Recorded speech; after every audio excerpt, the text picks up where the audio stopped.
New York. Ba-da-ba-da-da-ba-da-da. Our 9th trip, schmackeries. We're going to take you to the theatre. Here we are for Pirates! Exclamation point. We have our playbills. Don't forget to get these. A pineapple for me. We've got a Real Women Have Curves t-shirt. The title treatment's on the back. The vast majority of people have been running the opposite way to me. Now I will go to the drama desks. Also a very gay thing to do on the first day of Pride Month, let's be honest. Hi Spitlip! Hi British people! My goodness! The talkback is about to happen. It's all very exciting.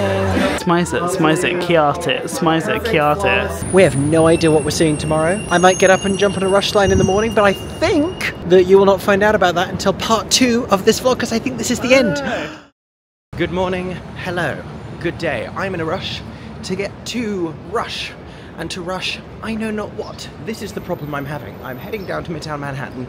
It's a Tuesday, so for many Broadway shows, first performance of the week, in the final week before the 2025 Tony Awards. So an exciting, auspicious week. We don't have a show tonight. We have a show tomorrow evening, and then for many of our remaining slots. But this Tuesday is curiously still unbooked. So I'm heading down to try and get a Rush ticket, but I don't know explicitly which box office I'm going to. Also, it's 8:45, which is about an hour later than I would really like to leave for Rush. I'm more of a arrive around 8 AM person than a arrive around 9 AM person. We're going to try and catch the express train downtown to get there as quick as possible. Is it here? It's not here. We're fine. There is a 1 train coming in 2 minutes. I lied. The express is a 3. God bless the express train. Although, took the wrong end of the train. Ended up wrong end of the platform really, because I was southmost end from the front of the train, which means I'm now by, check it, Margaritaville, a Times Square resort hotel where Aeron and I have stayed on 2 previous occasions. Peep those past vlogs, if you will.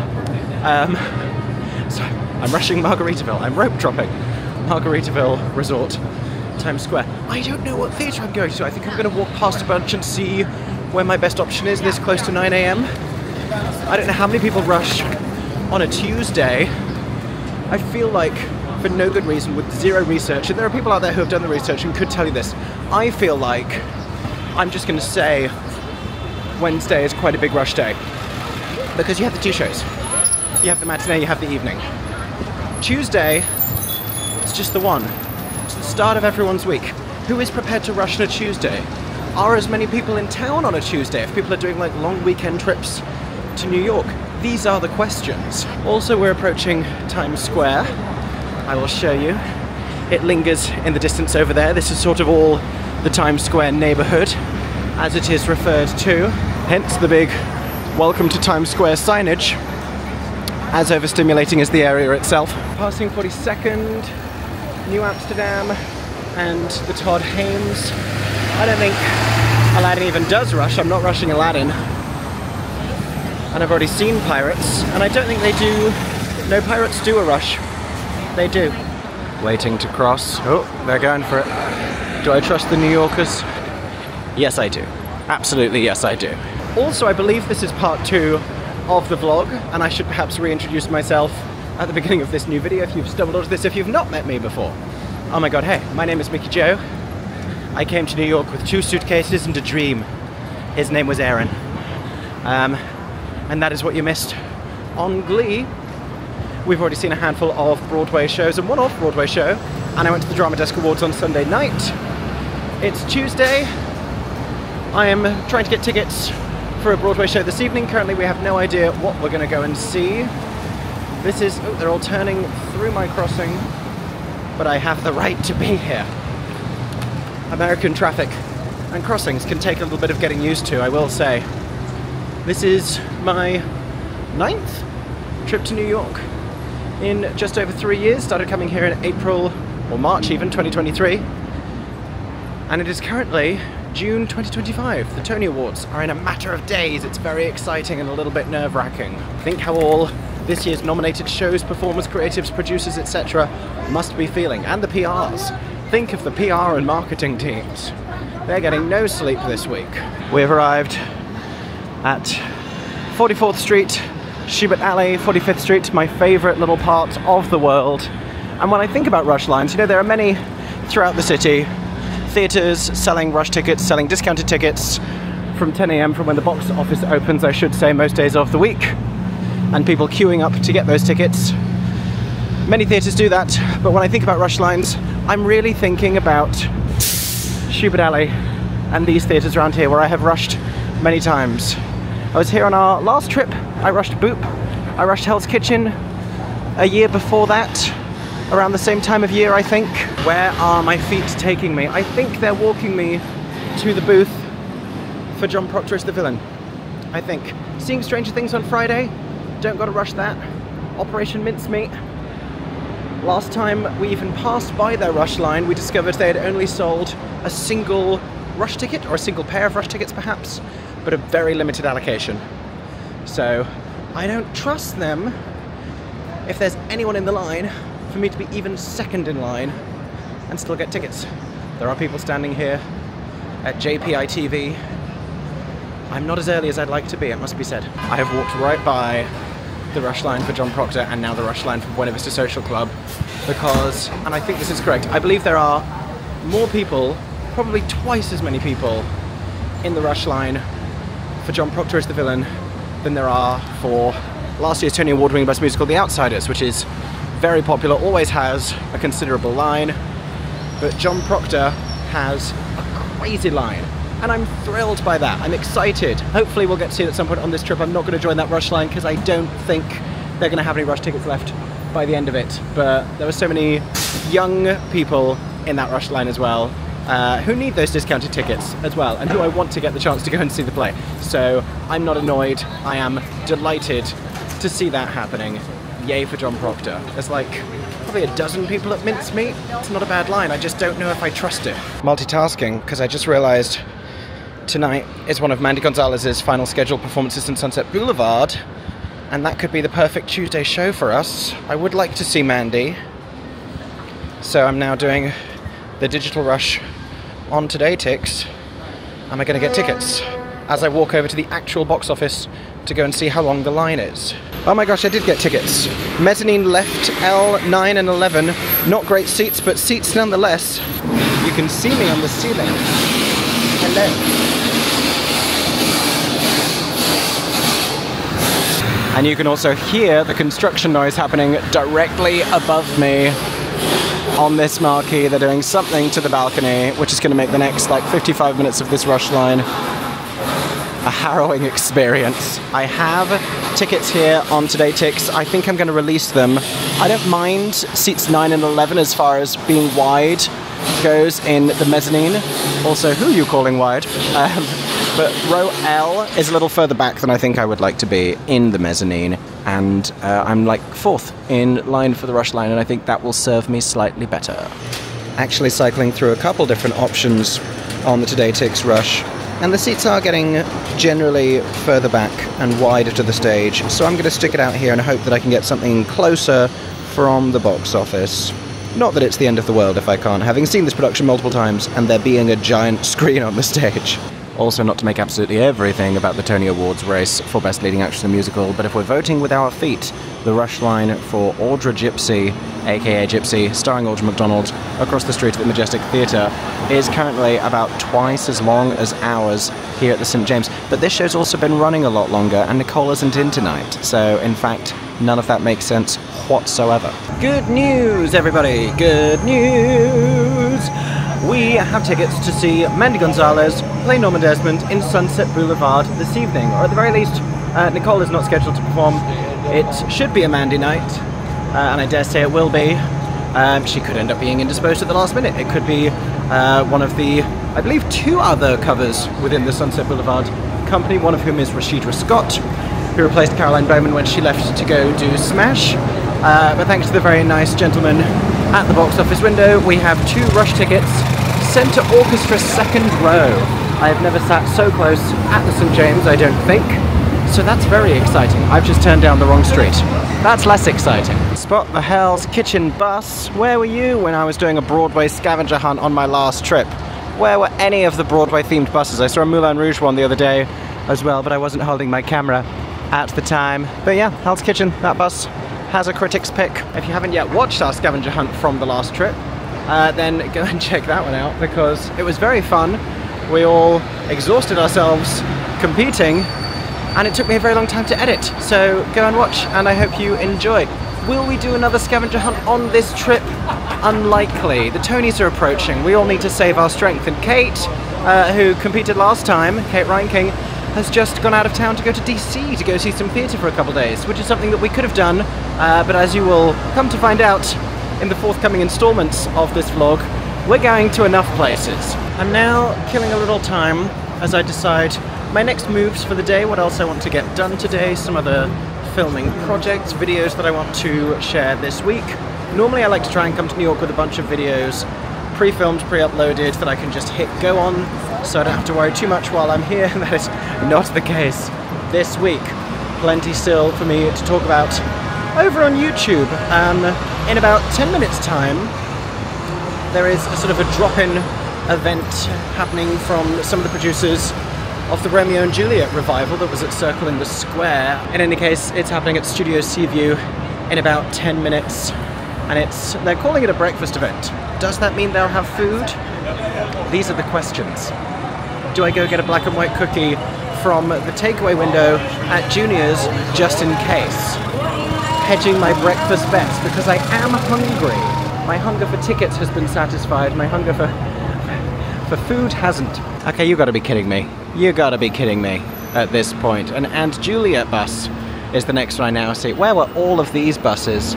I mean, they look fantastic. Who would not want to ride around New York on a hop-on, hop-off, open-topped, musical theatre themed bus? I mean, only musical theatre themed in its exterior, but still. Okay, in the week of the Tonys, that was a lovely event. I don't know many of the folks over at Seaview. I knew a couple of people and got introduced to a lot of other very nice people, but they had puppies and ice cream at 10:30 in the morning on the Tuesday of Tonys week, which is absolutely a sensible thing. Aeron is coming down to meet me. I think he is but a street away, and I've saved him a little bit, only a little bit, because I was enjoying it, of peach sangria sorbet. Delicious. They also had a peanut butter old-fashioned one, which he would love. And so maybe we go back for a drive-by and some more puppies and ice cream. So Aeron and I are walking around all the theatres where Tony-nominated shows are playing or have played this year, and we're just passing the Lyceum, and there's a whole crowd of people here because they're about to do a performance up on the little Statue of Liberty beacon at Rise, New York. I'm going to spin you around and show you. You're still attached to a tripod right now, but look, I don't know if you can see, but there's 3 more cameras just like you positioned on the little torch there, and someone's going to come out and sing, which is very exciting. Mickey asked me to film what I've been up to today. The answer is, I had a meeting. Then, I got ready.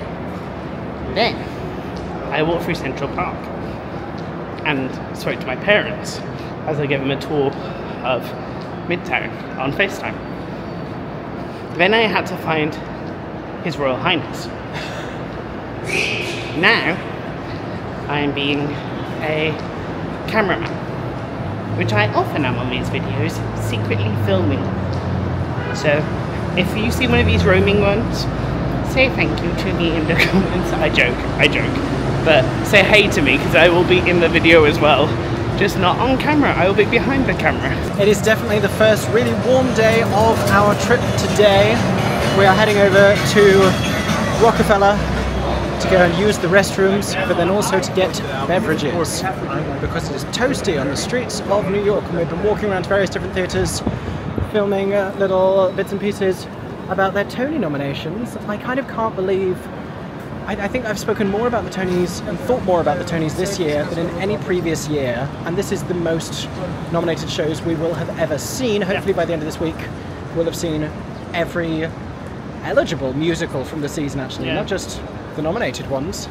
But it seems crazy to me that by the weekend it'll all be over and we will know who won all the Tonys. Mad. Okay, you find us at around 6 p.m. in Times Square. It's a little bit later and I was conserving battery space No, battery health and memory space, because we just did an interview with Jasmine Forsberg So cool. from Stephen Sondheim's Old Friends, and she was so lovely. She was so lovely. I always try and do my best to like pre-plan, work out the arc of it, but sometimes the interviewees make it so easy by being so brilliant. And yeah, she was really charming. She's so talented. We've seen her before in Here Lies Love and Six. If you haven't heard her performance of Heart of Stone, go listen to it. She makes sensational choices. And yeah, lovely to meet her. And now we have an hour until going to see Mandy Gonzalez and Sunset Boulevard, which is really nice because it's a lovely combination of a show we know very well and a surprising new element that we're excited about. Ironically, we're not seeing Nicole this evening, but Raising Cane's is. Pro tip, get Raising Cane's to go and then come and eat it underneath the Stranger Things monster in the Marriott Marquis Breezeway foyer area. Look at this, I got a little kids meal because I wasn't that hungry, and it came with a little kids cup. This is half and half sweetened and unsweetened iced tea because of the saga that is iced tea here in the States. It's still not quite right, is it, Aeron? No, it tastes closer to sweet tea. I should have had ice, that was a mistake. But I'm about to enjoy the very good chicken from Raising Cane's. Lovely chicken and a bit of bread, because absolutely why not? And so just a little bit of dinner later, just hitting the spot, all we need to tide us over, so our stomachs aren't rumbling through a musical. We are heading down to the St. James Theatre and this evening's entertainment. One of our most visited theatres on Broadway, especially when it comes to seeing different productions there. We are seeing Sunset Boulevard, starring guest artist in the role of Norma Desmond, Mandy Gonzalez. We've seen Nicole do it multiple times, London, New York. We also saw Rachel Tucker, who was Mandy's counterpart at the Savoy in London, doing the role. So very intrigued to see Mandy doing it here. Glad we're having the opportunity. Didn't know if we were going to get the chance. Last time we saw Sunset Boulevard was back in November, I believe, because it was the morning after the election. I should say the matinee, the afternoon, the day after the election. A very particular day. Very excited to see it once again in this, the week leading up to the Tony Awards. Now, I've shown you this in our previous trip, but I will show you again because we have some new merchandise here at the Sunset Boulevard merch booth. Look at that CD with the red multiple discs with the lines from the show on. Haven't I seen you somewhere before? We also have the vinyl record. We have Sunset Boulevard stitched into multiple different types of apparel. We have a Sunset Boulevard tank top. I don't think I've seen that before. We have a Sunset Boulevard tee. We have a Sunset Boulevard crop. We've got different types of hats. We've got this one that says New Ways to Dream. Look at that. We've got a Sunset Boulevard beanie. We've got a tote bag. We've got the poster down here as well. The window card, as they say here. Oh. We also have magnets. We have key rings. We have enamel pins. We have water bottles. We have all sorts. This is the one that has caught my eye, or I should show you over here. We also have mugs, water bottles if you want to drink something. We have a notebook if you want to drink something while thinking about Sunset Boulevard. We now have the perfect way for you to do so. I think this is new. I've never seen a long sleeve little stitched in Sunset Boulevard top before. Does it have anything on the sleeve or the back? Because that might clinch it for me. I mean, I feel like I need Sunset. I have the baseball cap. Do I need more? Do I need new ways to fan? This is the question. Over at the concession stand, the Close-Up and the Sunset Boulevardier are some of the featured cocktails, as well as the Frozen Fame and the Tequila Sunset. Double features, those are called. And this as well, I wanted to show you this. Love on the Rocks for Pride Month. Vodka and strawberry lemonade. I did not have very much time to read about it, but isn't it cute that ATG are doing a Pride Month cocktail called Love on the Rocks? Now you're seeing everything else on offer at the concession stand as well. We have snacks, we have soft drinks, beer and seltzer and spirits. We have various wines there as well. We have some schmackeries you can see down at the front. We have, oh, Aaron's going to want that rainbow ATG entertainment cup. It's got, in fact, the intersectional pride flag colouring on it there as well. I'll show you once again, the specialty cocktails. One of them is gin and sparkling wine, the other one is gone. The frozen fame is rum, mixed berries, lime juice. The tequila one also has orange and lime juice and grenadine float. Oh my god, that's quick. And that also has a bubbly splash of Sprite served in a Pride souvenir cup. I quite like that one, but unfortunately it's gone already. Wow, no time wasted. Okay, we are in B of the orchestra. You're not even ready for our view of the stage. It's there. It's there. That's it. You can't see much because it's dark in here and it's a dark set, but it's there, and they're this tall, and the screen is all of this, and I'm so overwhelmed. We're in the intermission. We've already seen the first act. I have just been like sinking into my chair and smiling bigger and bigger. I forgot how effing great this show was, and this is one of my favorite times seeing it. Not necessarily because I think that like this is any better a performance than one that I've seen before. Mandy is terrific, I will say, and I'm delighting in all the differences in her playfulness and the juvenile quality that she brings, but just because I know the show so well now that I get to enjoy it on such a consistent and adrenaline-filled level. I'm basking in this show, and the choreography that should have been Tony nominated for Fabian, but it's all so good. This is the St. James. We are right down here at the front, getting ready for that Act 2 opening, which is going to culminate just over there and come right past us. I went to get merch because I liked the long sleeve top, so I got that because I'm going to want to remember Sunset Blvd. This is probably my last time seeing this production, and what a joy it has been to get to appreciate its artistry. I will see you again for the curtain call, but I just, thank you, Jamie Lloyd and co, for this terrific show.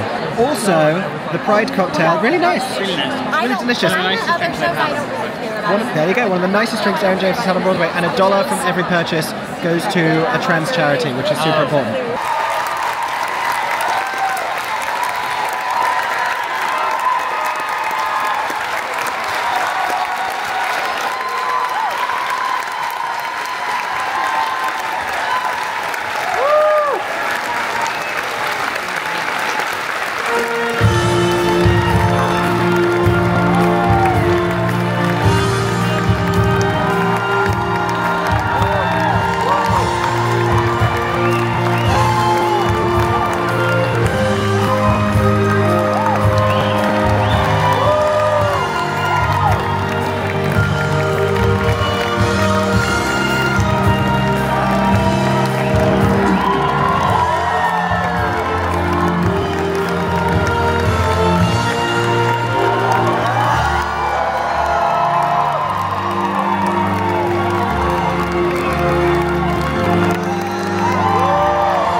I am trying to cross the street. Singing this will not help. I always have the most niche little sections of that terrific score in my head after seeing it. For weeks I was singing to myself, when did you become so cynical? And today it's that bit. My God, every single moment of that production. The red flash moment, the sprinting in the circle, the Normas. There's so many things that I never noticed because I was watching Mandy so intensely. There's so many things I never noticed she had to do before, and just amazing, incredible, and a production really worth. I'm saying this so late in its run in its life, but a production so worth seeing up close. It's just overwhelming. Just great theatre. There's nothing like it. I'm so delighted that we saw that because that was a last-minute decision. We weren't necessarily planning to go back. Thank God. We especially didn't know that we'd get the chance to see Mandy. Exactly, and she's great, formidable, so fun, so different, sounding phenom, of course. Yeah, terrific. Had a great time. We're gonna possibly go meet friends for drinks and continue to discuss this and the rest of the season, as we always do. And we will see you either slightly later this evening or more likely tomorrow. Oh my God! Hey, good morning. It's an exciting new day here in Manhattan. I am running around Central Park, as I enjoy doing. This time, I'm going anti-clockwise, because I felt like that's what everyone was doing last time. And I was concerned I was making a clockwise faux pas. But what I will say is doing it this way, way steeper for the first half. I'm still going uphill. Like Kate Bush, I have been running up this hill for a considerably long amount of time. And I'm ready for that to end now. Oh my God, hey! Hi! Hello everybody, the sun is strong, it's hot as hell in Manhattan today. MickeyJoTheatre is back at you. It's hotter than the islands are tonight. It is very hot today. Since when are British people scared of heat? Since always. We have. This is not as bad as it was that time we came in July, but it is getting there. It is about 30 degrees Celsius, is that like 70 in Fahrenheit? Perhaps. It got way too warm for me running around the park, so I only ran a 7k, which didn't plan to go that far, but something about Central Park just makes me run faster than usual, even uphill. My God, I'm never running anti-clockwise. This is a pro tip: if you run around Central Park and you do the big loop clockwise, I beg you, it's so much nicer. There's one nasty bit of hill, and then the rest of it is like a gradual downhill, whereas if you go anti-clockwise, it's a steady uphill the entire time, which is so much worse. Anyway, we're now heading out. We tried to do the telecharge rush. No? Yes? Is that the telecharge one? Yeah, then it was broken for half an hour. No, telecharge is still becomes her in... We did the social toaster. No. Telecharge is social toaster. Telecharge is social toaster. Anyway, direct. That one. There's a lot of different websites that do digital rush. Social toaster is what you keep saying, and I'm like, yes, that's telecharge. We did the social toaster, and it was about 35 minutes before the website worked, I think. Yeah, it was down for a long time. Then it was up, then it said it was out of tickets, and then suddenly they were appearing by just keep on checking. Yeah, and the 3 shows we're thinking about adding into our remaining slots. We need to go back to John Proctor as the villain. That is non-negotiable. We've been told we should go back to Gypsy because we didn't see Joy Woods the last time, and also apparently everything is just like better and better, which is good. And now that we know the show, we wouldn't be disappointed because we know what to expect. But the one we got tickets for today, matinee of Operation Mincemeat, which means that if we do see all the shows we're meant to be seeing this trip, correct, we will have seen every musical of this season. Yeah, because we were kind of going to count Mincemeat because we've seen it. Same with Old Friends, we were going to kind of count it, but now we are counting it. Yeah. So by the Tonys, because we're seeing Dead Outlaw tonight, just in time tomorrow, Old Friends Saturday, Mincemeat this afternoon. Not every show of the season, but every musical of the season, which I feel like for us is like the big goal. And also most of the shows of the season, because we're also catching Stranger Things this week. So we won't have seen Dorian Gray. We saw her do it in London. We won't have seen like Good Night and Good Luck, Glengarry, Othello, Our Town, and McNeil, and like I'm all in and stuff. Cult of Love, but pretty good. I think we're never going to complete the full season. Like it's very difficult because of limited play runs. I think this would be a great clip to cut back to next year if we watch the full season. But I'm like, if the goal is to try and see every musical here, because we can't do it all in London either. I'm like, musicals of each season, and then as many of the big hitter plays on both sides of the Atlantic. Sure. That's very good, because in London we could never see all the plays. Yeah. Also enjoy our stylish outfits for the day. I've broken out the shorts finally, and for Pride Month, the very gay socks. I thought you were falling, and I was really concerned. Look how stylish Aeron James looks with his little high neck black t-shirt and chain. Yeah, but I'm also in just all dark clothes other than my cap. Are you suffering a bit? No, because it's quite thin. And the breeze is nice. Yeah. This breeze is nice. I'm wearing a stereophonic cap. Bought recently in London. We saw the first preview of the West End transfer of stereophonic, and now I'm wearing it back to the Golden Theatre where it played on Broadway. Not as any kind of a statement. Happy for Mincemeat to be there, long may it continue. But it went with the shirt, and I'm wearing the shirt for Dead Outlaw. So this is just vanity, really. That's the only thing to read into this. But anyway, heading down 10th Avenue, which I'll remind you, quieter in terms of walking traffic than walking down 7th or even 8th. And then when we get into the 40s as far as the street goes, which is in about 15 blocks time, we will cut across for a 2-show day filled with corpses. Great. Okay, so the plan was to leave at 1. We ended up leaving closer to 1:15. Aeron went to grab us Lenwich, which was, as always, delicious, high stacked sandwiches. And it means we're currently on schedule to arrive at the Golden Theatre where Operation Mincemeat is playing at about 1:54 ahead of a 2 p.m. curtain, which is not as stressful as it sounds. Obviously, if you're someone who likes to take your time and avoid the anxiety of all of that, then that's not going to be ideal for you. But here is a little industry secret. If a performance is scheduled for 2 p.m, it will not begin until 2:05. That happens across Broadway, but don't assume that. Don't start arriving for that. However, I know a lot of people who do arrive basically on the hour and just walk in, sit down. If you want to try and go to the restroom beforehand, which I do recommend, if you want to browse merch beforehand, which isn't strictly necessary for a show with an intermission, because you could always browse in the intermission, then you're going to want to get there a little bit earlier. Don't get any earlier than half an hour before, because you're not going to get in the theatre. As Aeron says, don't go more than half an hour before, because they don't open the house that early. No. In London, you can go to an hour ahead. Yeah, one of the many differences between Broadway and West End theatre going. I'm going to say it again, it bears repeating, it's warm. I'm very warm today. And we, of course, aren't the only ones heading to midweek matinees. I don't know if you can make this out, but there is a crowd of people outside the Lena Horne Theatre where Six the Musical continues to play very successfully, and we are very proud of it. And also, great segue, from one British invasion musical to another, it is great to see West End shows succeeding on Broadway. Just across from Six, Stephen Sondheim's old friends. And on the other side of Broadway, you got Aunt Julia.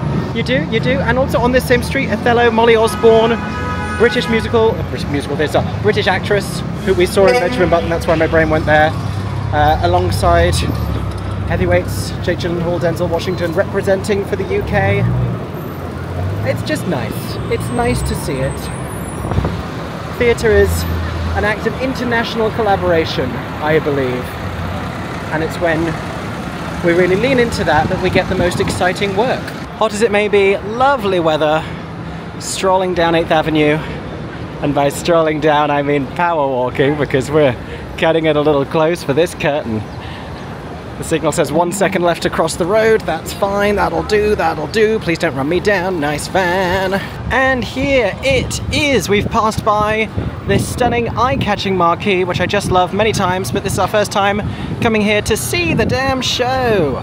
Operation Mincemeat, a new Broadway musical, Olivier Award winner. We were at that ceremony, we jumped up and down, but not as much as we're going to jump up and down today to see those talents, the 5 original West End cast, 3 of them co-writers of the show, alongside the brilliant Claire Marie Hall and Jack Malone, succeeding on Broadway. I feel like a proud mama bird. Down here in the lower lobby is where you will find restrooms. You will also find various different styles of poster for Operation Mincemeat, this one being the legit show poster and the others being fun little stylized spoofs. I'll show you some of the others over here as well. We've got like a movie style one over here. Look at Natasha there. And we've got This one here, more of like a classic sort of a parody. Aeron is already hitting the merch. Very stylish merchandise. This is the thing that we've never seen before. New here for Broadway, this Monty and Charles and Hester and Bevan and Jean top.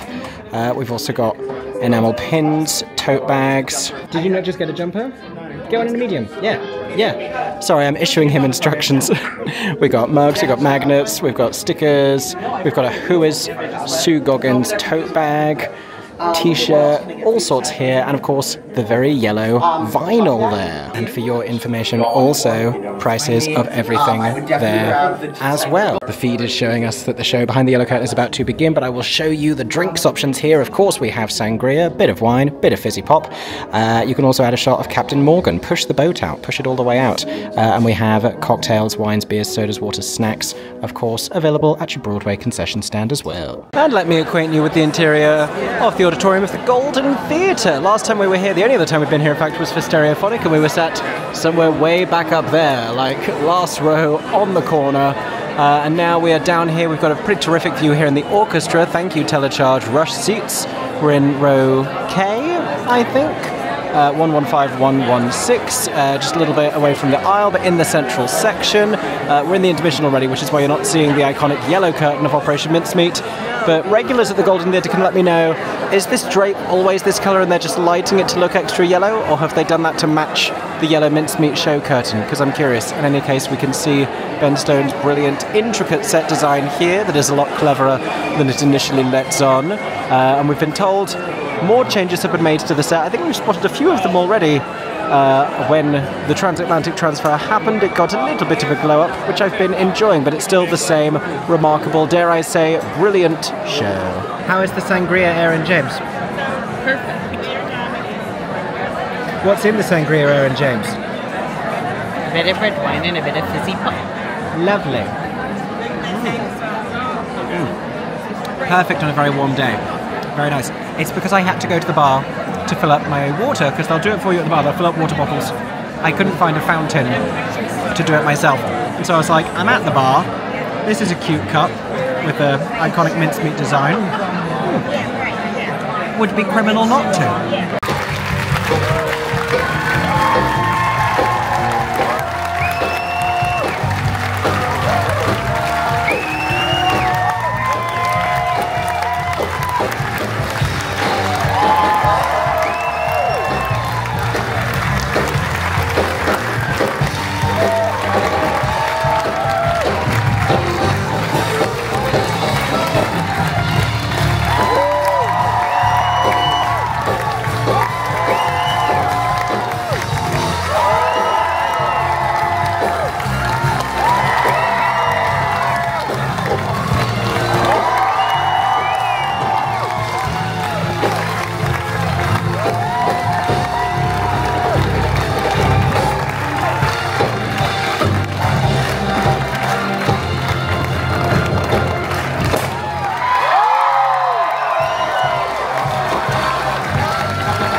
We have headed to Schubert Alley because there were crowds everywhere because all the matinees were getting out, and this crowd of mostly like kids, midweek matinee, mostly young people, are so freaking excited to see the cast members they just watched on stage in Hell's Kitchen.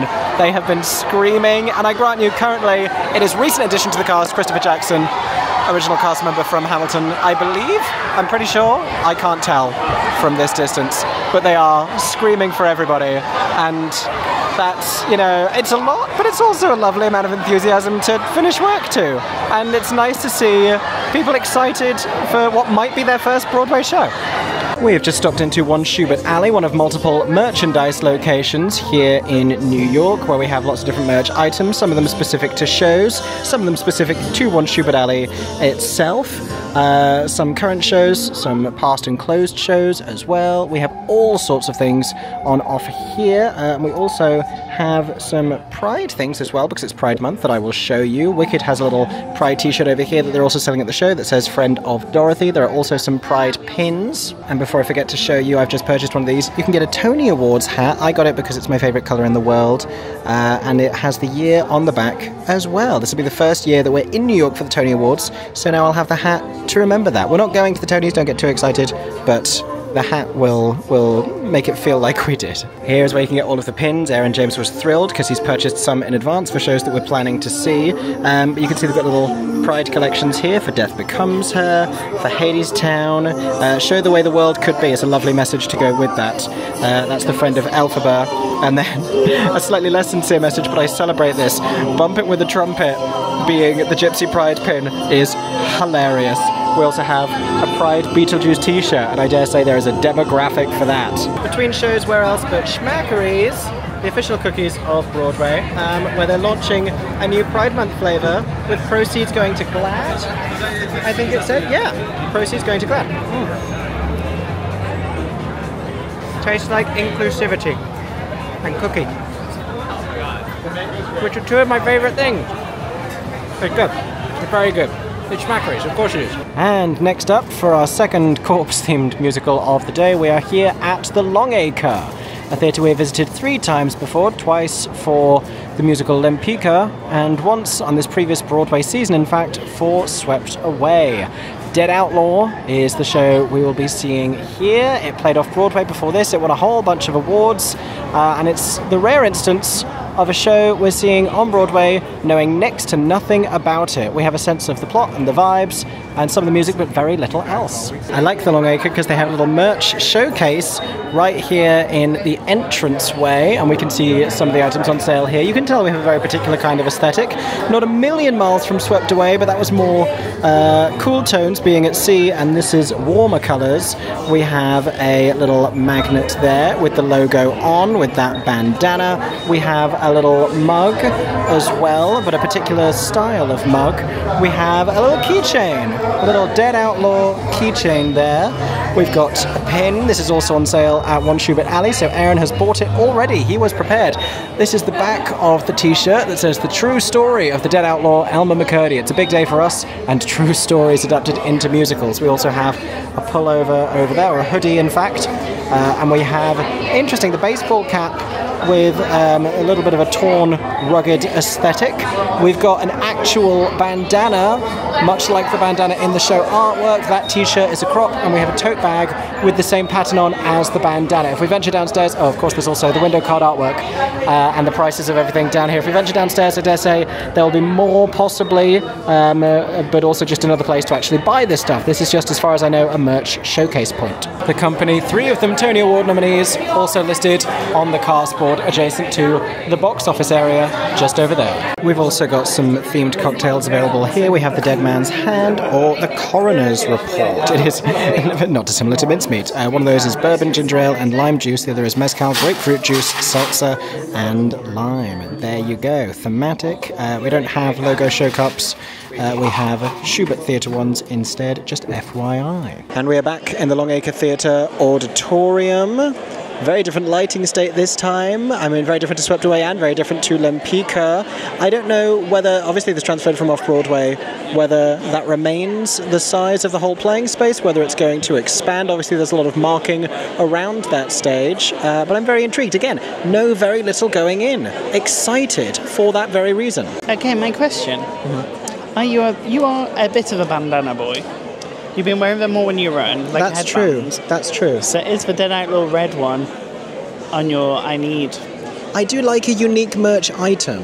And you do have a little bandana. You like to do it up. You could put that over a white shirt. I do. I just finally, today at One Schubert Alley, I didn't show this to the vlog, I did finally buy the $125 silk scarf from Cabaret. I saw you sneak around with it. I was like, I didn't tell you that either. Yeah. I watched you do it. I was like, oh, he's finally doing it. They weren't selling them at the West End Flea Market, which is what I hoped they would be doing. I loved your cheeky, like, finding out if it was what the RRP was, so then you could be like, it's a discount. It's $5 cheaper than I remembered it being. So I bought it. So it could be a big day for scarf purchases. I should share as well that our really fantastic seats here. I love a 1 and 3 on the aisle because it means you can look out across this empty space towards the stage, basically unobstructed, and have great legroom as well. Our seats are F, 1 and 3. I generally prefer being on the right-hand side to the left, and I guess the benefit of that will change from one production to the next, but I don't know. I think I prefer to look that way. That feels more natural to me. I'm absolutely overthinking this. Do you remember if Jonathan told us if this has an intermission or not? Because somehow... Straight through. I was going to say, I've made it to my seat without that information being conveyed. Also, accidental Sonia Friedman product placement. You're a Sonia Friedman fanboy. I put this hat on today because beige worked with this. Admittedly, this was my deliberately Dead Outlaw shirt, but the stereophonic cap has tied in with both of our shows today. What else was I going to wear? Like, dressed like a corpse? No.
Your mama's dead, your dad is dead, your baby dead, and so are you. Been there, seen that, bought the bandana. Had to be done. Aeron predicted it. I was like, Evian, do you want a bandana? And he looked at me like, maybe not. And then he went, no, I do. I enjoyed that a hell of a lot. Yeah, it really was wacky. It was wholly original. This is a fun fact for people that don't know Mickey's family. Your dad would love the music of that show. Oh, musically. Oh, yeah. Yeah. It was cool. It was weird. It was in constant metamorphosis tonally. Also, well done to him being still for so long. Oh, Andrew. Yeah, incredible. Like, remarkable. really was. But also, that's the thing everyone's comparing. So the conversation on Broadway, and because so many shows open at the same time in the spring, pre-Tonys, people compare, right? Yeah. And so people are talking about like, oh, Mincemeat and like Dead Outlaw, like multiple shows with singing coroners, multiple shows about corpses. That's not how traffic lights work. Multiple shows about corpses. But also the other parallel is Andrew Durand and Jeremy Jordan, both For a long time. moments of prolonged stillness on stage, acting in a spot, very static. However, no one has really, that I have heard, has talked about the wider parallel with Floyd Collins and Dead Outlaw, where both talk about like mortality and that same kind of Americana era coming out of like this geographical poverty, and then the media circus, the frenzy, the reception, all of that stuff. Yeah, that happens after and around this person's life. Yeah, and like financially motivated. I just think there's a lot of crossover there. Which also, I was thinking it's crossover with Mincemeat. Because it's about a guy that the world maybe really would have thought of as being a horrific, like, not a good person. Yeah. In Mincemeat and in Dead Outlaw, but actually weirdly bringing so much joy, commas, to so many people. With Mincemeat, with how many lives were saved by that person after passing, and then with this one with... But all three, the legend of who they were, after, you have Glindoyle Michael, I think was his real name, who became Major William Martin, the man who never was, who is memorialised in Huelva. You have Floyd Collins, who after his death was then remembered as he was called the greatest cave explorer of all time. That was the legend that arose after that, and is presumably memorialized somewhere, possibly at the site, I don't know. And then, as we just learned in Dead Outlaw, you have Elmer McCurdy, who is memorialized in Guthrie, Oklahoma. Yeah. And apparently people have been taking playbills to his grave, which I have mixed feelings about, because it's like celebrating him, but also let the man rest, because he's had a life.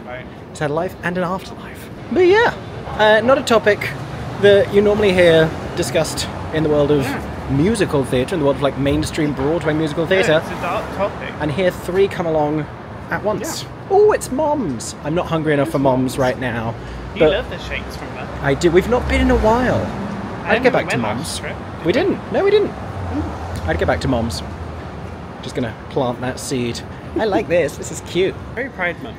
PPS, what we are doing now, having just seen the show, is we are going to get pizza and then heading back to where we're staying, because the Wicked trailer dropped online about 10 minutes ago. Wicked Part 2. And we were like, you were like, it's gonna take time to get done and be out and everything. And then instantly as it's dropped, people have already started tagging us. Well, you originally told me it was dropping at 2 AM, so I'd resigned myself to the fact I wouldn't get something out the same day. I get that now. 10, 11, 12, 1, 2. I understand time difference. So, gonna go and react and see how fast I can get that on the internet. I do it for you all. I know that you're there waiting. I don't want people to lose sleep waiting for me to watch Wicked Part 2. It's also because we both want to watch it, and it's that like temptation to just watch it beforehand. Oh yeah, everyone else who's waiting for my video has probably watched the trailer for themselves. You're all going to see it before I do. I'm going to be the last person to see this damn trailer, because I've got to go get pizza and then get a camera on my face. I'm excited for the pizza though. Should the pizza be in the video? Wicked Part 2 trailer mukbang? Cute, yeah, sure. I don't know if that's too much. We are back. We have pizza. I have buffalo chicken and chicken Caesar. Fascinating. What is that you just cracked open? A brisk, an iced tea, a lemon. Ooh. I think this is iced tea we like because it's sweet. And Aaron's got a gluten-free buffalo chicken moment going on there as well. Good morning, tiny people in my camera. Is this still the same part of this vlog? I think so. I assume so. I don't know when we're going to shift to part 3. I should figure that out. Last night we got back, reacted to the Wicked trailer.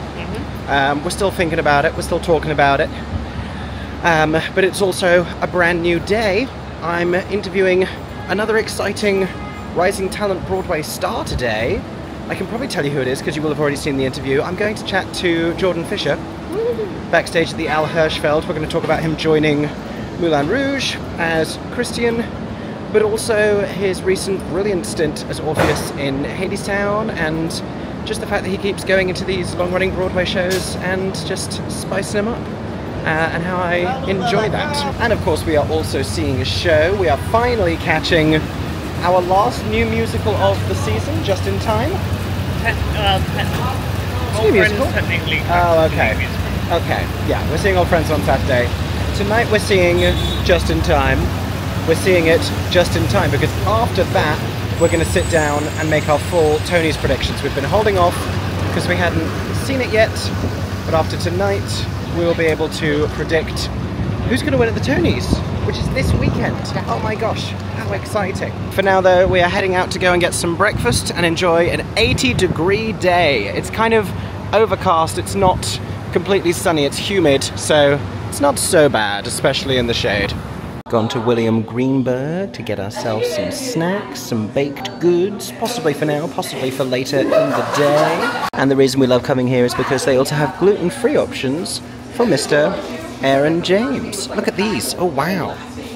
I need a whole one of those. So for multiple trips now, we have been staying on the Upper West and crossing the park like 25 minutes to get to the William Greenberg on the Upper East because it's the only one we knew existed. And that goes back to us being told about William Greenberg by the wonderful person who very conscientiously went there to get Aeron black and white cookies on our first ever meetup, on our first ever trip in March 2023. Grateful to you changed our life with the black and whites because we didn't know about them, and they're so good, they're so delicious, they're a New York staple.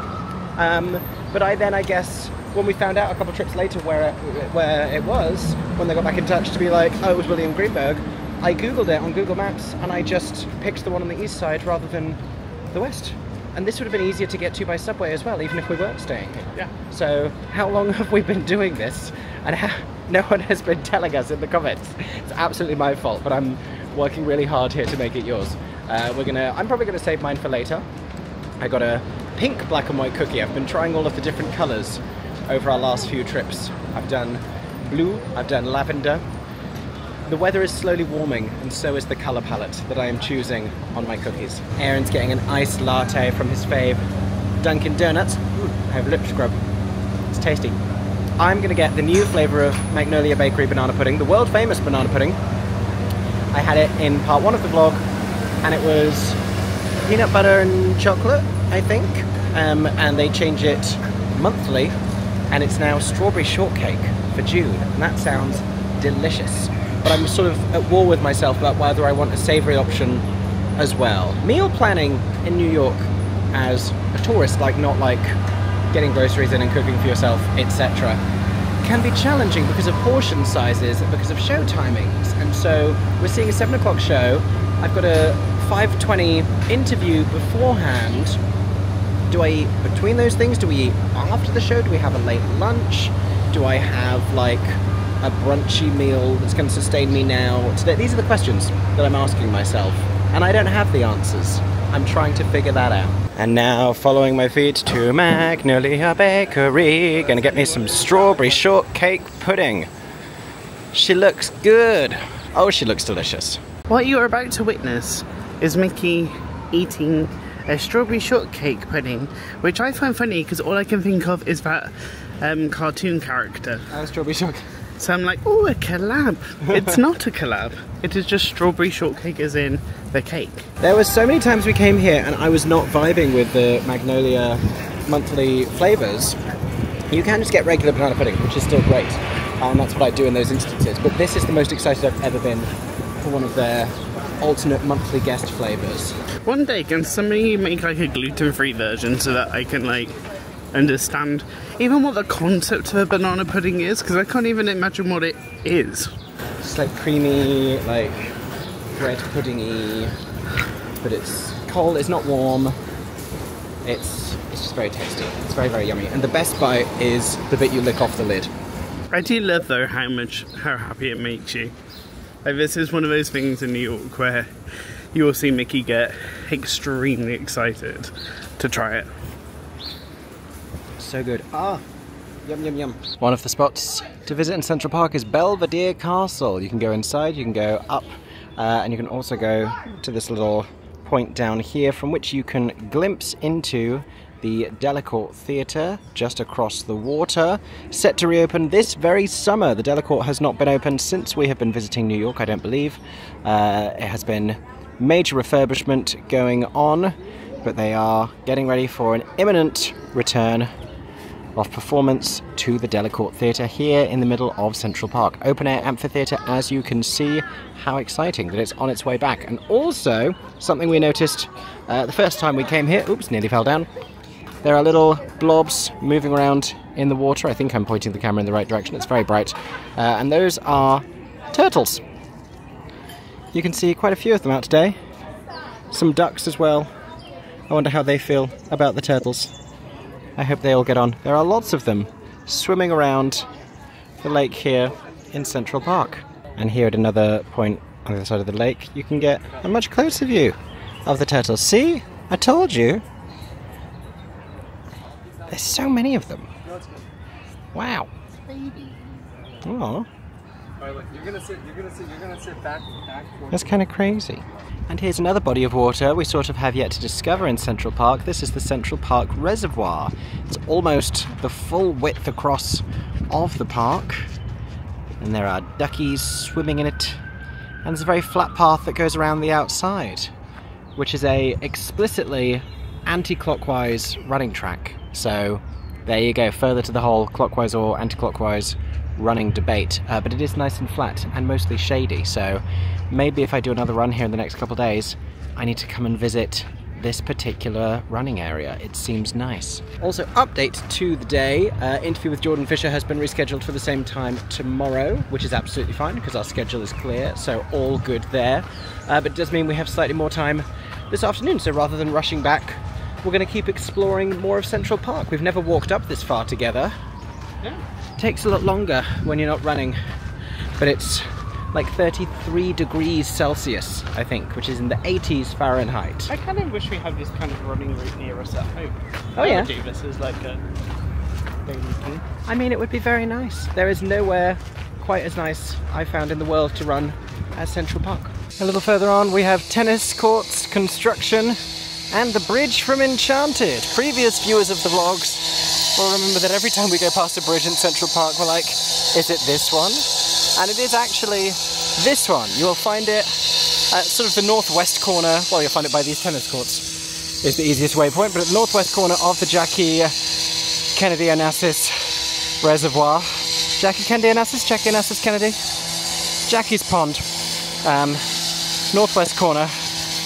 Parallel level with about 94th Street. It's not always this loud here. I've been dreaming of a true love's kiss. Giselle! Aeron is Giselle. Piragua, hey, Piragua, we are thirsty. This is thirsty work. We have been walking around Central Park, sort of almost to the top of the thing, from the lower middle, for a couple of hours now. It is very large, if that had not already occurred to you. So if you plan to explore all of Central Park, it's going to take you many hours. And that's before we even saw like Bethesda and the zoo. So there's plenty to be done. Or you could also just come and partake in a sporting activity, hire boats, walk dogs, people watch, dog watch, or just bring a picnic and a blanket. Just nap. Just nap, just lounge. It is idyllic, and at the moment extraordinarily lovely weather. Perfect for sunbathing, perfect for sitting in the shade. Walking in the sun gets to be a little much after this many hours. Hence we're going slightly delirious, singing the Piragua song, craving sweet sustenance. And a little bit of a pit stop slash work break later, we are back down in Midtown Manhattan with 1 hour to go before a Broadway show. A state of chaos you will often find us in. How are none of these lights crossing? There we go. There we go. Follow the glamorous back of Aeron James' glamorous head as we walk over to this side of 50th Street to go and try and find a little series of eateries, a little passageway of street food places that we walked past the other day when Ashley was shepherding us between events earlier this week, and we said this is something we've never discovered before. We love a street food moment, we love choices and options, and it was specifically, I think, like a lot of like South Asian cuisine, which is not something I get a lot of in New York because most of it you find lower down Manhattan, and we don't often tend to venture there, though I would love to at some point. So we're going to go check it out because we're on 50th Street this evening. We're just back over there at the Circle in the Square for just in time. Should we? Would it be a fun commitment to the bit if we arrived just in time? No. No, okay, no, we'll arrive. No. We'll arrive early. And here it is. We have loads of different eatery options. We've got sushi and bento. We've got Paddy de NYC. We've got bars and beverages. We've got Mr. Fried Rice. Excuse me, Mr. Fried Rice is my father. We have Smokin' Joe. We have all sorts of different world Asian cuisines, exciting options, things that, it must be said, we don't get as much of in New York. There's some Filipino cuisine going on here, there's Indian food, Jakarta, very intriguing, very exciting. It smells absolutely fantastic in here, it must be said. We saw one option, I think it was up here, grilled boneless chicken thighs with peanut sauce, chicken barbecue, that sounds very Aeron James, and just next to it, chicken cutlet, curry rice with a fried egg, that sounds a little bit Mickey Jo. But anywhere like this is always going to be a great option for you pre-theatre, especially if you're going in a group. People can have different things, people can eat different cuisines, if you've got different requirements or just different preferences, and also it'll get made pretty quick because it's somewhere between a sit down, like there's plenty of places to sit and eat, but also Grace's. Oh my gosh, we found Kate! What a coincidence! I moved out the way because I thought I was annoying a random stranger. It's Kate! I can't remember where that sentence was going, but I meant your food will come quick because it's like somewhere between quick serve and restaurant. I've ended up here at the aptly named Indian food, or maybe they're Mystique Masala. Yeah, maybe they're Mystic Masala. I've gone for the butter chicken bowl because it looked juicy with a soft naan to soak up all that juice. But on a different day, I would have gone for the chicken tikka masala with a chicken samosa or two. I also love that they advertise a sea of sexy spinach, and who does not want that? And this is the dish. Look at that. That is a naan in the foil because it's nice and good and warm. I'm eating well, and I feel like I'm eating like pseudo-healthily compared with how we often do. We were going to go to Melt Shop, we came here instead. That feels like a little bit of a step up health-wise. And this is Mr. Aeron James's dish. I've sort of mangled mine, and his is considerably more aesthetic. Aeron, where'd you get it from? I got coffee pork fried rice from Mr. Fried Rice. From Mr. Fried Rice himself. Did you say coffee pork? Yeah, coffee pork. That's two things that I do not partake in, so I'm gonna stick with my dish over here. Okay, heading out. Oh, that's a heavy door. Heading over to Circle in the Square. Only our second ever visit. Hit by the wall of heat. Only our second ever visit. Our first musical. To the Circle in the Square, and our first musical. There you go. For the longest time, we had no idea what this show even was. Then Kate anecdotally told us that it was about Bobby Darin being a closeted gay musician. Then it turns out that was never true, and no one Googled it. We all believed it for a really long time. A really long time. I think so many of us all thought the same thing. Yeah, and now it sounds like it's about Jonathan Groff dancing and just like joyousness. I haven't heard much about the narrative. I just find it wild that Sandra Dee is in this. Yeah. So then I'm like, if Grease was on at the same time as Just in Time, you would go from Sandy singing about Sandra Dee to then sing a musical with Sandra Dee in it. It's true, that's true. I also believe I chatted to the book writers the other night on the carpet of the drama desks.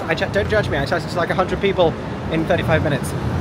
But I asked them about, because it was like, here are the book writers of Just in Time, and I was like, okay, wow, haven't seen the show yet. And so I asked them about like approaching the jukebox biomusical in a different and new way and what inspired them to do that. So I'm excited to now get to see the show and put all of that together in conjunction with the answer that they gave. Crossing over, passing the random stall on the street that has a lot of animals. We passed this on the way here. There's birds, there's also dogs, cats and rabbits. I'm just saying. Just saying. Anyway, Circle in the Square Theatre is located in the basement of the same building that houses the Wicked, the Gershwin Theatre. Sorry, the person in front of me is holding exactly the same type of camera as I am holding. It's a twinning moment with the DJI Osmo Pocket 3. Anyway, this building here has two Broadway theatres in it. There is the Gershwin Theatre, where Wicked has been playing for just over 2 decades, and then the Circle in the Square beneath it that sees a much more frequent turnover of shows. It's a smaller space, it's in the basement. We saw Romeo and Juliet here. All you're seeing is tree at the moment. This is great, isn't it? We saw Romeo and Juliet here, and now if I take one step out to my left, there he is. Jonathan Groff as Bobby Darin in Just in Time. He is Tony nominated.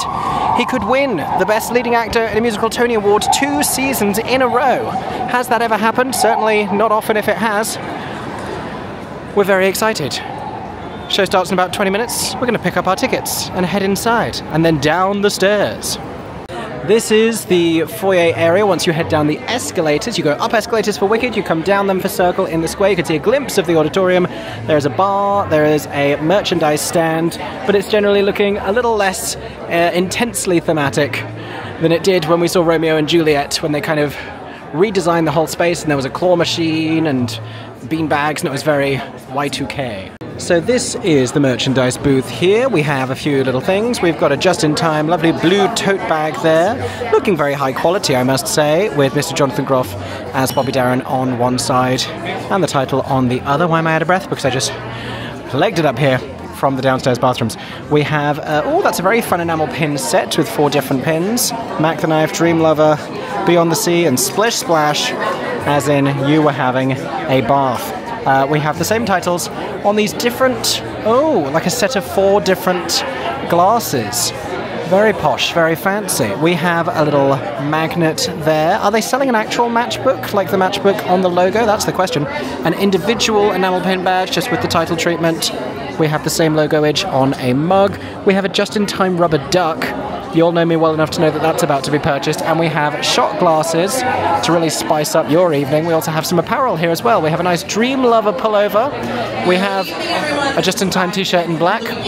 We have a 5-minute call. We have a white tee. We have a blue tee with Beyond the Sea. We have a baseball cap. We have a zipped-up hoodie, and that's the back of the hoodie. We have a different tote bag design there as well. I'm going to buy a duck, and then I'm going to go and take my seat. There's also a window card here at Just in Time. Now, while the lobby area may not have been stylized after the show, the auditorium has been. We have this nice ruched fabric here on the walls. We've got the blue lighting, and this is the space. I mean, that's fantastic. It's a fairly intimate theatre, the Circle in the Square. One of the few that can offer an in-the-round or thrust or traverse kind of staging. And that's what we have here, with some cabaret tables down there as well. And now an end-on set, very different to when we saw Romeo and Juliet, where mostly everything played out in the middle, but that is the nature of the Circle in the Square. How exciting!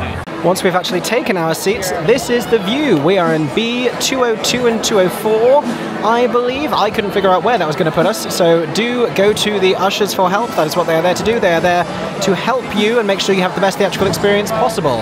Aeron James taking a very blue playbill picture there with the playbills. Not a pride bill, even though we're in June. What's going on? What's going on with Mr. Jonathan Groff and Just in Time? I would like a pride bill. Oh well. I will also, while I'm here, show you the cabaret table, show you the little stage space. We've been advised to keep the aisles clear because actors will be in the aisles, just like they were in Romeo and Juliet, interestingly enough, although obviously this is about to be a very different show. We can tell that much. I'm excited. Having heard everyone's joyous reactions, I'm very excited. And look at this, everybody. This is my duck. What should I name him? What should I name this duck? Answers below are welcome, but I may have named him by the intermission. You know me. It's the intermission, and we have made it to the bar area where we have some specialty cocktails. Unsurprisingly, they are named the Beyond the Sea. Vodka with lemonade, blue, curacao syrup, and soda. The Splish Splash, which is we're lined with grape juice, Sprite, and lime juice. The Jack the Knife, which is Jack Daniels, of course, with ginger ale and lime juice. And the specialty mocktail, which we are going for, the Tutti Frutti, Sprite with fruit punch and berry syrup. And as a note, no refreshments at club seats during performance, aka the cabaret tables. And there are, as always, plenty of other drink and snack options available here as well. There's a gentleman in the audience, seen here in full Bobby Darin poster, blue suit and hat cosplay. Gotta love him.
Just in time. We just saw Just in Time. Loved it.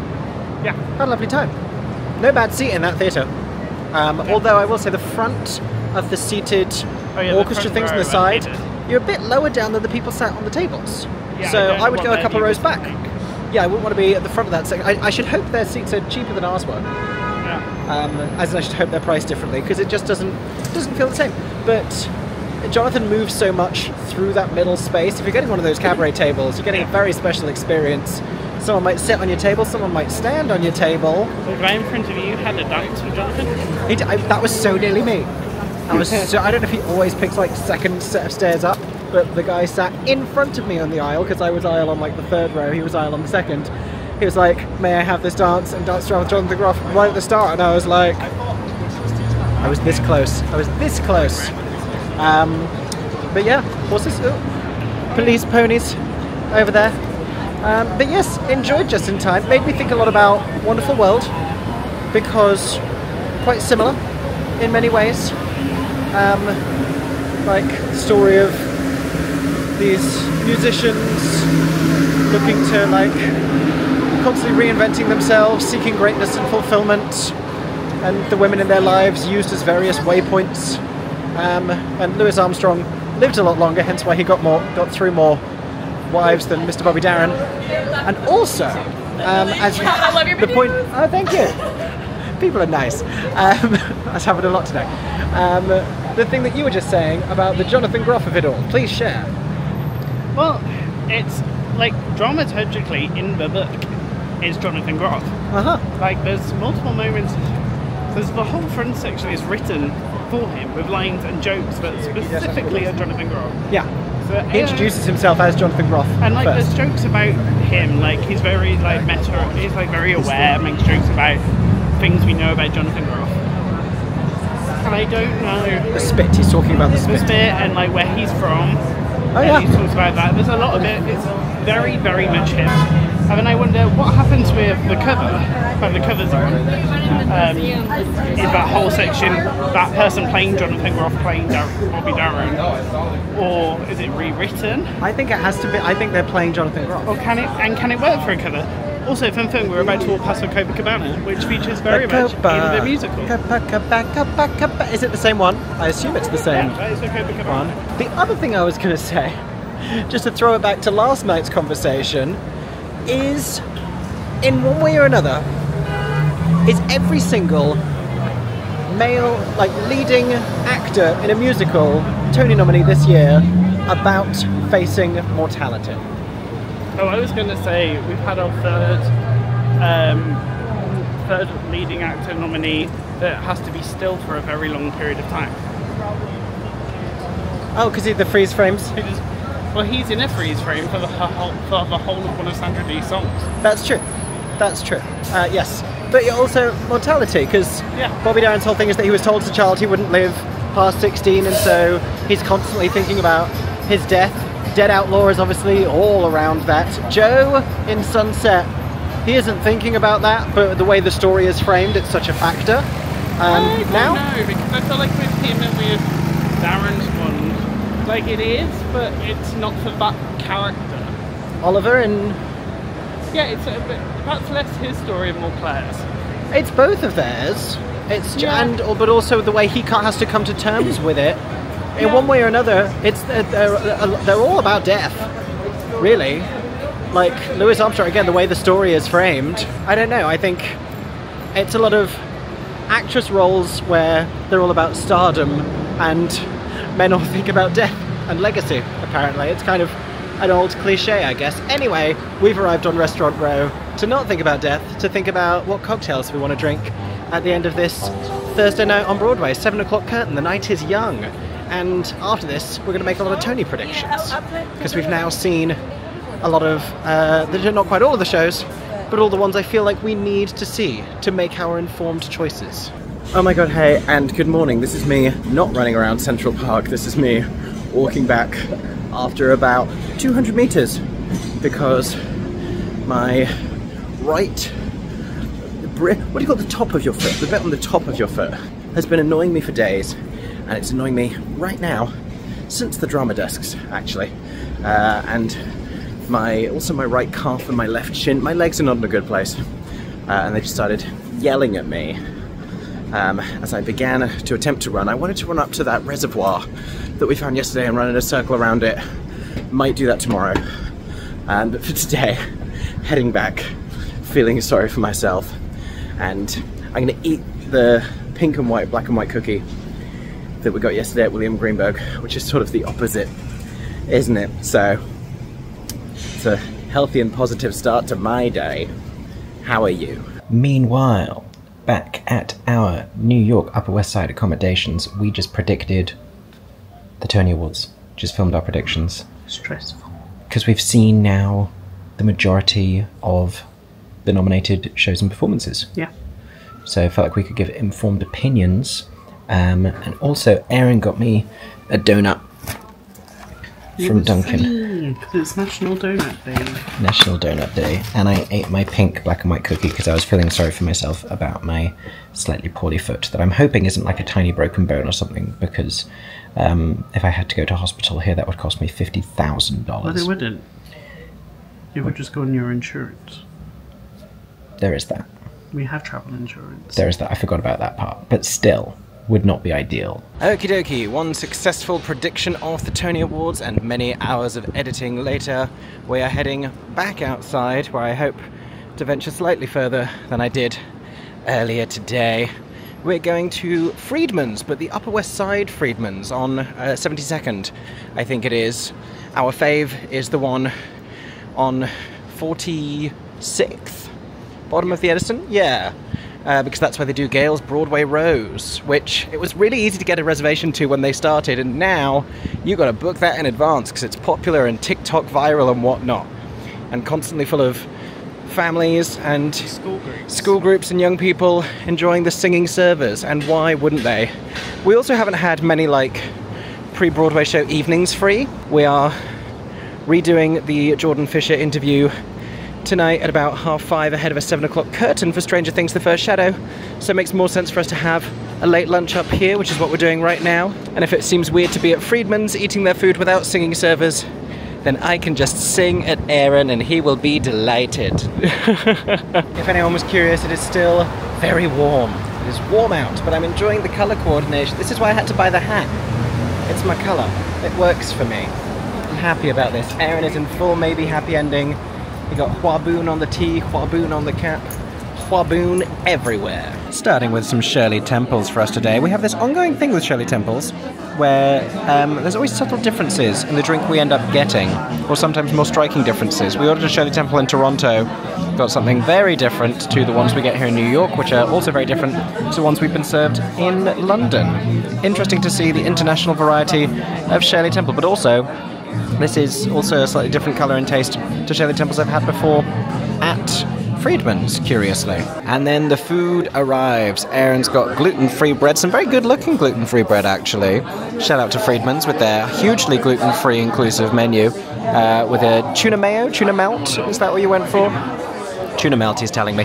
And I have the buttermilk chicken sandwich, but these boys over here, often the star of the show at Friedman's, the herb fries, so good. Heading down to the Al Hirschfeld to meet Mr. Jordan Fisher for an interview about him joining Moulin Rouge, but first we are greeted at the 42nd Street subway station by advertising for the show we are seeing this very evening, Stranger Things, The First Shadow, or as I joked earlier, The Second Shadow, because we already saw it in London. Ha ha ha ha ha. Stranger Things live on Broadway. We've heard many different physical changes to the production, and I'm excited to see them.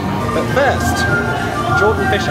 And honestly, if we can make it to the Hirschfeld, which is only a couple streets up from here, without getting rained on by the thunderstorm-ass looking weather up there in the sky, which has been predicted via my smartphone, I will be thrilled, because the air is beginning to tease us with the notion of impending storms, which no one on the street here is dressed for, and how could you be? It's still frickin' warm.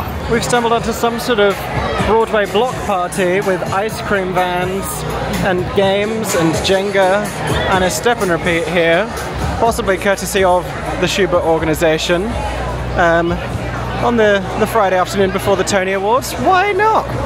Something fun for the community, little Schubert Alley block party. Well, that's another Broadway backstage interview gone very well. Big love to Jordan Fisher and the team at Moulin Rouge for letting us come backstage as they were literally getting ready to do a show.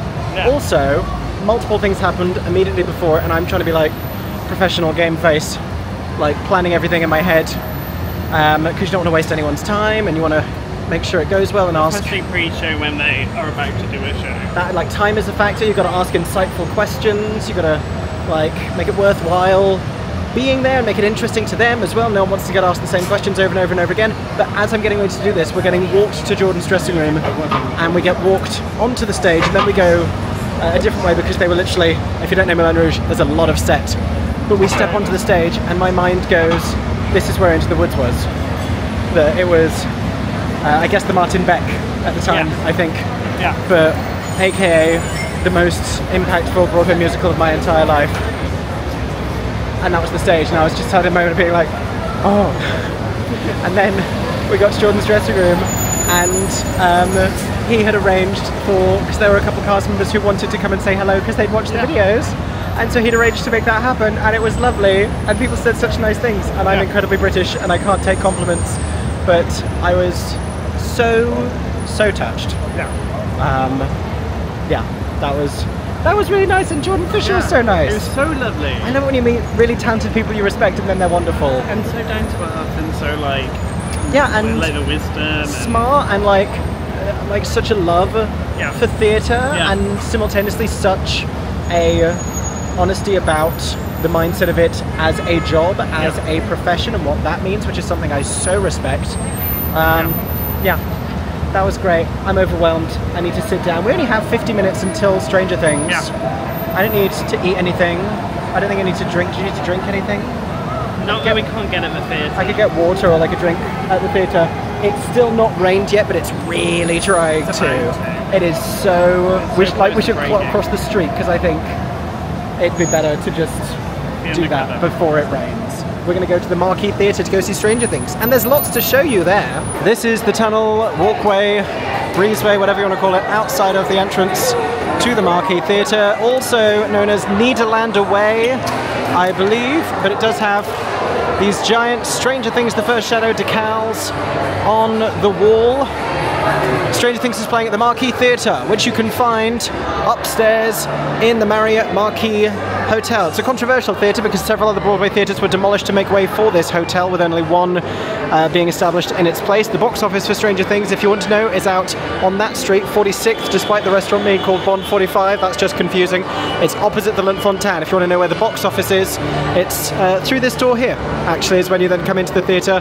We're going to go up the escalator to get to the theatre. I know, how crazy! So we have collected our tickets from the box office, and then we are heading up the escalators up to the first floor, is what we'd call it as British people. There's lifts going up as well. Americans would call this the second floor, because we have ground then first. Americans have first then second. Let's not fight about it. But that is where you'll find the red glow of the theatre frontage. We were here before for Elf.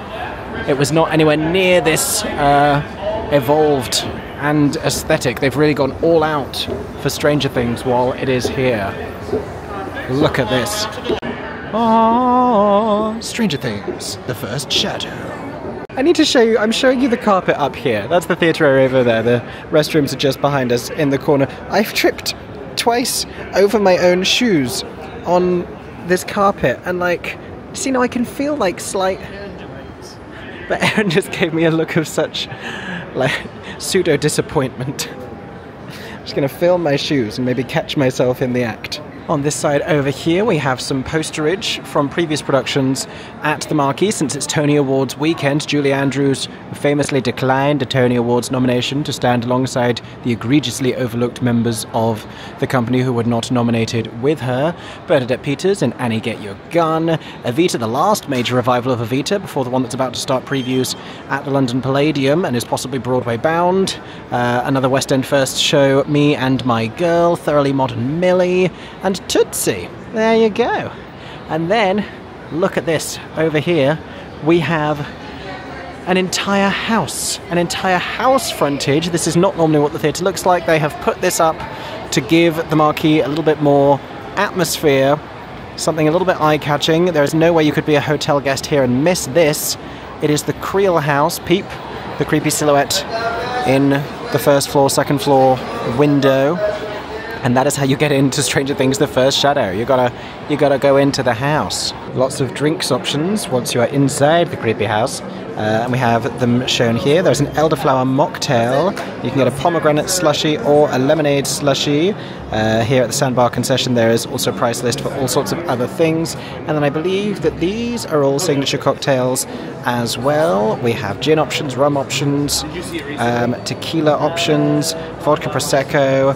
And then this one down here at the bottom, maple old-fashioned, $40, double pour of Maker's Mark bourbon, maple waffle syrup monin, and Angostura bitters. Wow.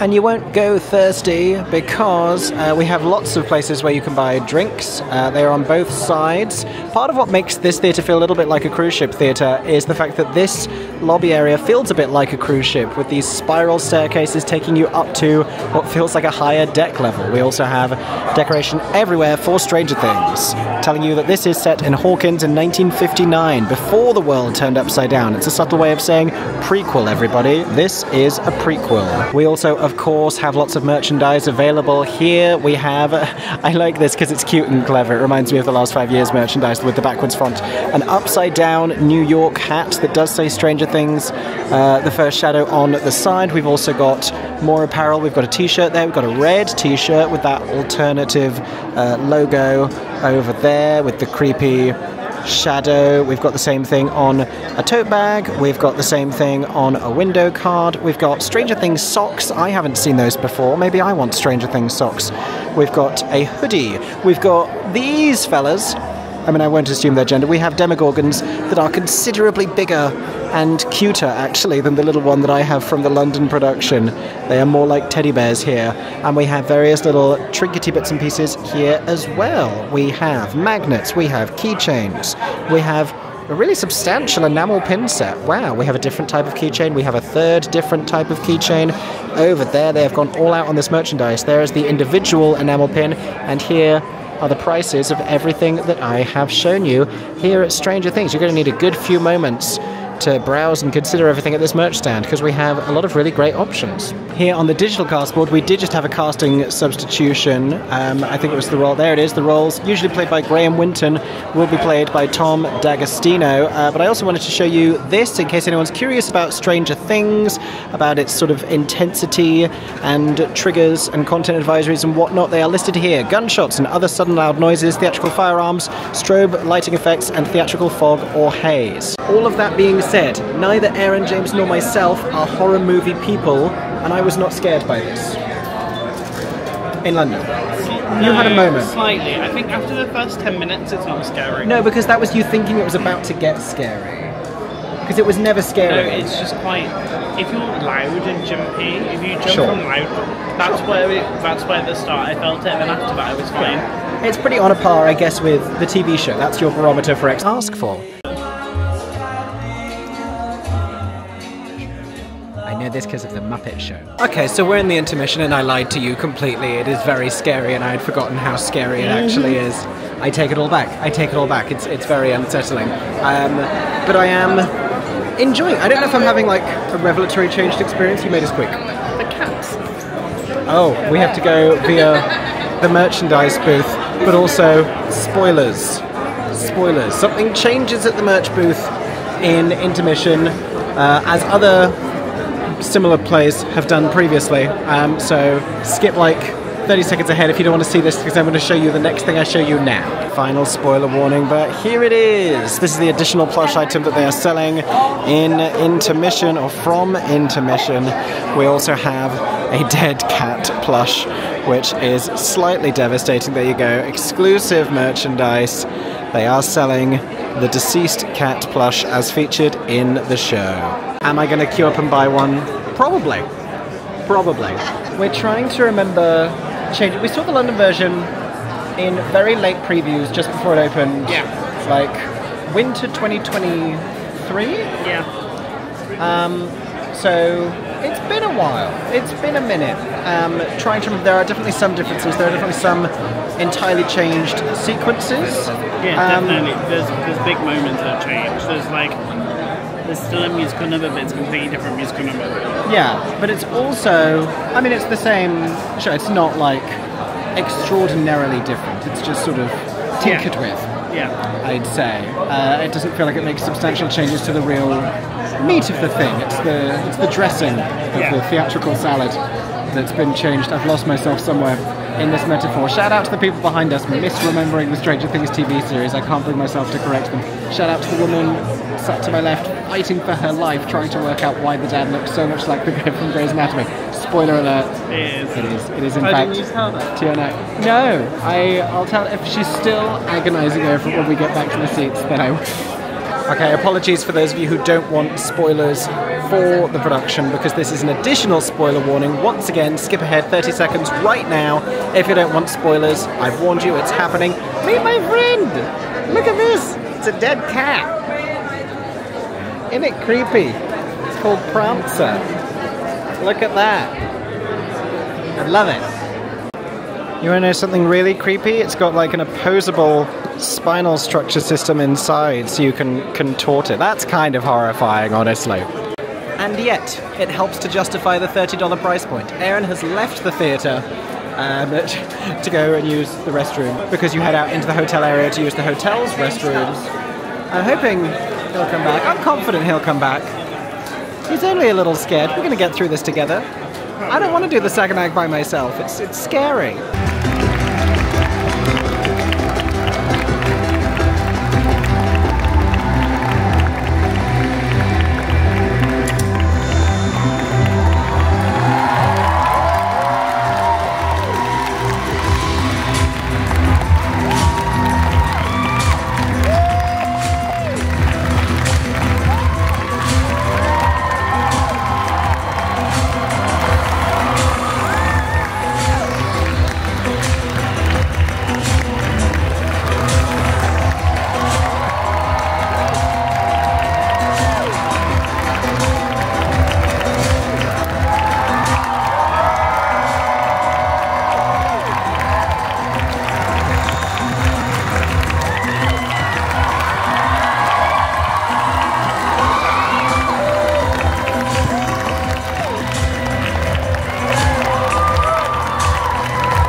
exit music. Jazzy version of Kate Bush running up that hill. Of course featured in Stranger Things, the Netflix season. We just got a teaser for the final season and the crowd got hyped. More hyped than they were for the curtain call, I dare say. It's Where's Waldo, but for Kate Reinking, you can tell I'm in America because I said Waldo. And we made the lengthy journey from the marquee to Junior's, where we're sat outside because the air conditioning actually makes it too cold for me to sit inside in my shorts and polo. They went for sensible Shirley Temples and slices of cheesecake that we're all trying not to eat because we're also waiting for savoury food, except for Kate, who is diving right into a strawberry shortcake. And I said, drink yes, cake yes. Put your hands together. Combine those two concepts into the cake shake, I think it's called. It's $20 of goodness. Oh, the strawberry is going. Okay, I may need to start eating this before my onion rings arrive. Yeah, I think because the structural integrity is not the one, but that's my hand for scale. It's huge. This is us together. Okay, about a minute later, the hot food arrived. Kate and I got onion rings. Aeron got loaded potato pancake situation. So it's now going to be a race against gravity. I'm going to try and eat all these before this. So wish me luck. And now it is the end of the evening, and we are walking back, and it's very possibly the end of another instalment of I think so, this vlog. I think so. Tomorrow, so yeah, we can stretch a vlog out of the last few days before heading onwards. I mean, it's been most of the week. Yeah, we're heading into Tony Awards weekend, which is going to be interesting. Yeah. Ooh, hiccup. I had a lot of cake shake. I can hear water. It's not coming from me. It has rained, if you're Maybe curious. it's about to stop. No, it's fine. We're often invested in Tony Awards, but this year more so than ever, because we've seen so many of the shows. I mean, another one tonight with Stranger Things on Broadway at the Marquee, which I enjoyed a little bit more, but I didn't leave it going like, oh, I've massively changed my mind. Stranger Things is like, it is like you've gone to a theme park and you're watching a show. That's nothing to say about the performances. It's just, I was reminded how great he is. yeah, he's incredible. Yeah. And I really enjoyed all the performance. Yeah, and the new set piece additions I think got me. I think just how it is at that theatre, it just reminds you of like the immersiveness of like going to Walt Disney World or Disneyland or Universal. It feels very Netflix, like film studio, compared to if you're going to see any other show like on Broadway or in the West End. And there's something to be said for that as well, because is it bringing in a new audience? But I mean, is it priced in a way that's accessible to that audience? Is it marketing itself to that audience, or is it just hoping, build it and they will come? Is that enough? These are the questions. Yeah. In the meantime, it's approaching 1 a.m. and we have a matinee tomorrow. Yeah, about to walk under a sign that says "The Sensuous Bean," is why Aeron is laughing. We have a matinee tomorrow that you will find out, I dare say, in the next part of the vlog series, I think. Thank you for joining us. Stay tuned for the next instalment, and as always, we hope that everyone is staying safe and that you have a stagey day. Bye-bye. For 10 more seconds, I'm MickeyJoTheatre. Oh my god, hey. Thanks for watching, have a stagey day. Subscribe!